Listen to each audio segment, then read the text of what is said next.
And we're back with our Battleground Tracker poll. In Florida, the race is still very tight. Hillary Clinton is up 3 points over Donald Trump. That's 46% to 43%. And in Texas, those numbers are reversed. Trump is up 46%, and Clinton is at 43%. CBS News Elections Director Anthony Salvanto joins us now. All right, Anthony, we're going to get to Florida.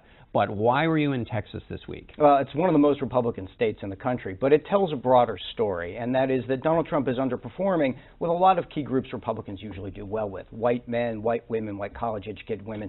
I would caution. I don't think that Hillary Clinton is in a position to outright win Texas at this point, but it does tell that story of why things are generally closer overall. And she's up with Hispanics there, too, which helps. Florida. Now, what's the situation on the ground there? Well, Hillary Clinton is up. She's up 3.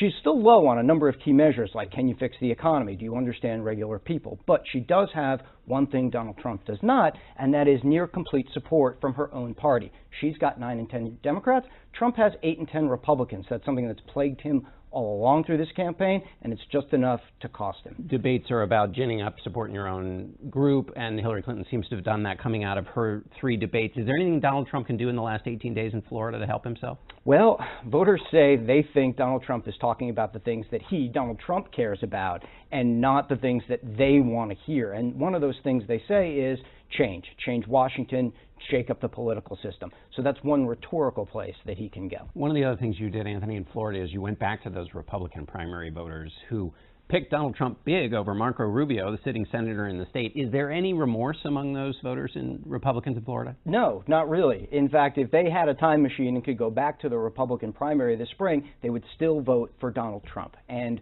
what I think that tells you is, even though they say he's got some flaws as a candidate at this point, the Republican base is still closer to, and Donald Trump is still closer to the Republican base than anything that their leadership has to offer. And that's why he's been trying to talk a little bit about draining the swamp in Washington, but he's really been talking about fraud. What do Republican voters say in Florida about fraud? Well, Republicans overwhelmingly think that it exists, that it is widespread, but here's the kicker, John. They think that Donald Trump would actually win the presidency were it not for fraud. And that's a broader loss of faith in institutions and somewhat uniquely, exceptionally American institutions that we see coming out right now. Right. So they think it's not just that fraud happens, but that the election will be stolen. Now, you on election night look all over the whole country, and you have for various cycles.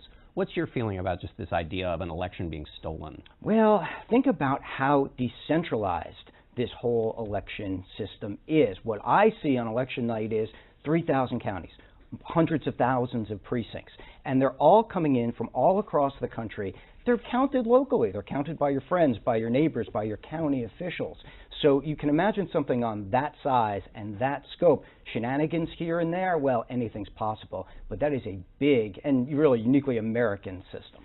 Now, you also in your polling went looking for Trump voters who might not be in traditional polls for one reason or another. This is an argument the Trump people have been making, that their supporters are just not being captured in these polls that show Hillary Clinton ahead. What did you find? A couple of things. One is when you look at the early vote coming in already, and there's already, say, 1 million ballots coming in from Florida, you see that people who are voting have already voted before. That's evidence right now against the idea that there's new folks coming into the system. And also, the Trump voters in our polls say that the people around them are also talking about voting for Donald Trump. So there doesn't seem to be a lot of hesitancy to talk about the fact that you're for Donald Trump. Because the theory is that people don't want to tell pollsters that they're voting for Donald Trump, but your argument is if they're telling their friends they're voting for Donald Trump, if they're proud about it in their communities, they're not going to be shy about it on the phone with the pollster. And we got the primaries for the most part, right, where people said they were going to vote for him, and they did. So there's been that consistent finding.